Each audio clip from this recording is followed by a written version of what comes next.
Hello, my name is Josef Hader. I am director of Wilde Maus, a film which tells the story of a man who loses his job, who is not able to tell this his woman, and he starts to take revenge.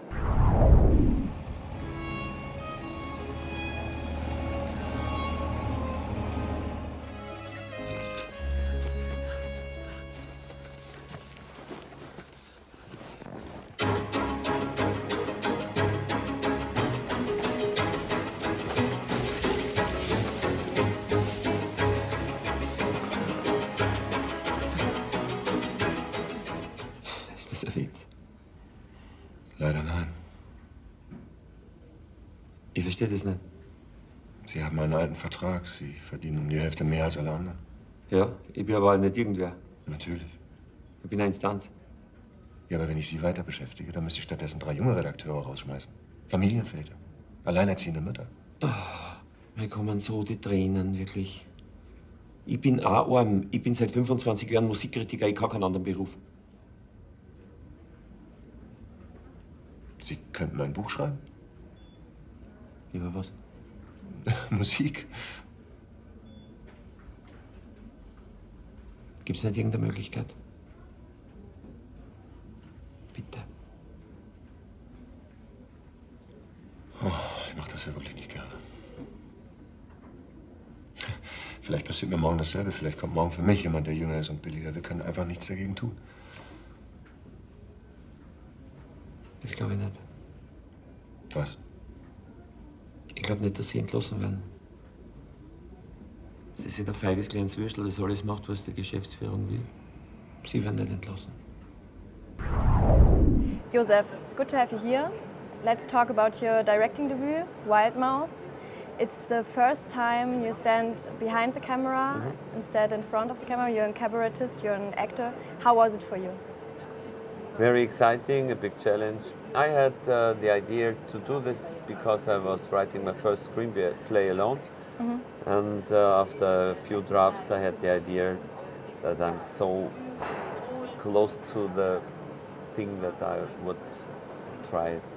And it was not easy, but I liked it very much. Okay.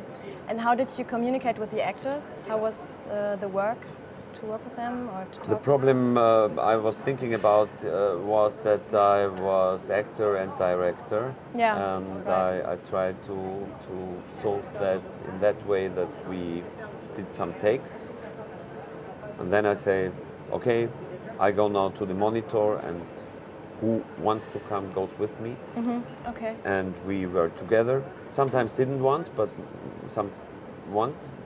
Some people, some actors don't want to see them. Some wanted it, and we were seeing, and then we were discussing like a band what we're gonna play in the next take. Okay.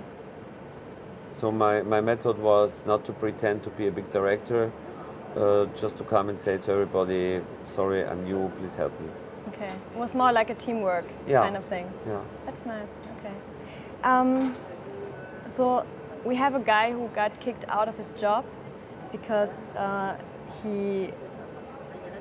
that leads to a very big frustration for him, and I think that kind of reflects a general angst in society, the downfall of the middle class, and also refugees are a big topic in the film. You always see it in the radio and the TV, and I think the movie kind of reflects the general angst of society or the mood we are in at the moment.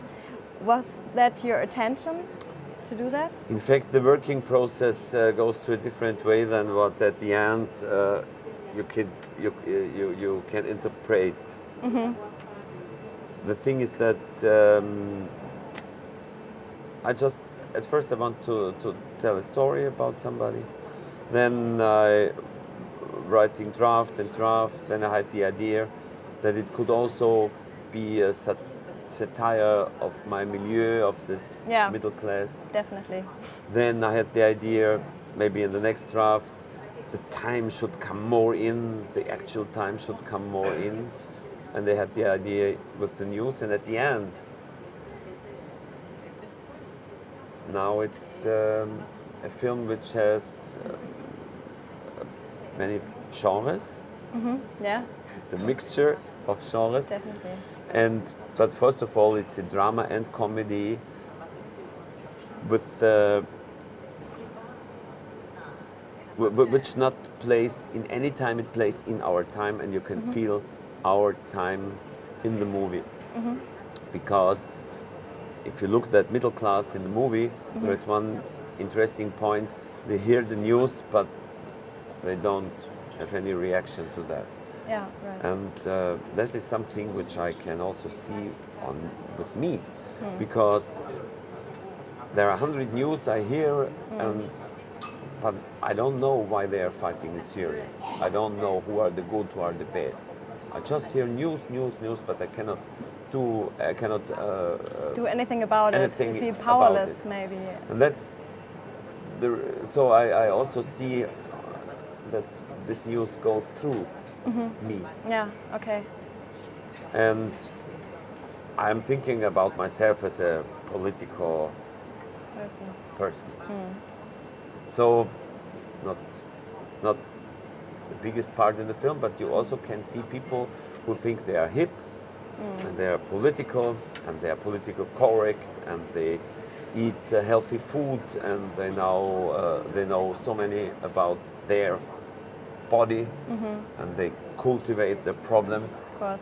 But interested in politics, they are like their parents.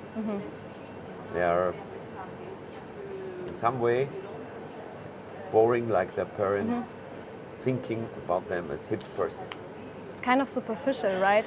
They're sitting in their big library and they have a lot of books and they're drinking wine and everything, and they like to behave in that middle class thing.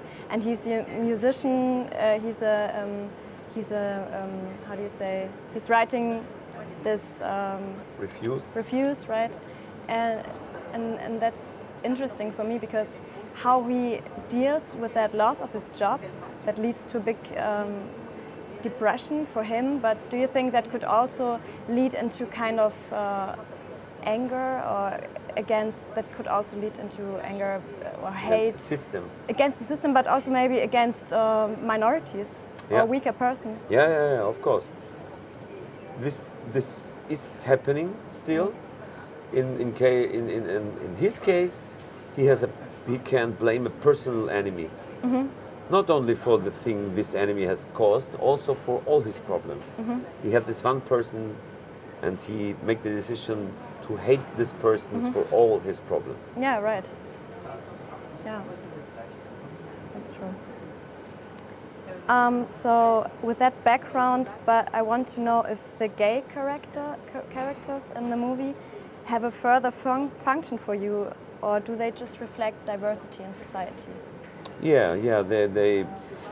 What you can see in the film is that couples are very, very similar. Man and woman, man and man. There is not so much difference when they're sitting and eating a soup. They have the same problems. Okay, that's nice. So you're a famous cabaretist, obviously, and do you pick up the topics that are happening right now, like right-wing backlash? We see in the US we have Donald Trump as American president, and also the right-wing backlash we have to face in Europe. Do you pick up that stuff for your cabaret program as well? In my shows, I use this also as background and not so in such a not as an issue. Because my form is to tell private stories which has a political background, and that's in fact the same as the film tries to do. Okay.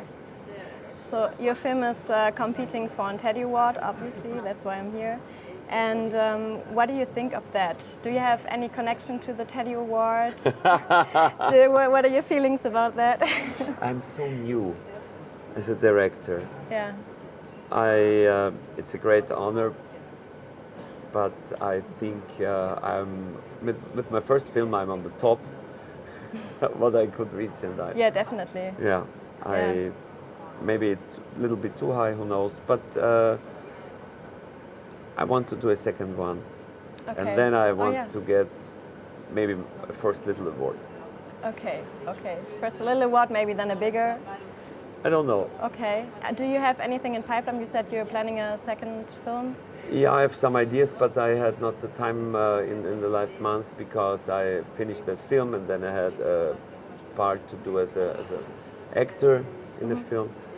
So there will be, the next month will bring a time which is silent and no work and thinking and having a quiet time. Okay. I wish you good luck and Thank you. Have a nice time at the Berlinale. Thank and you. Congratulations again. Thank you very much. Thank you.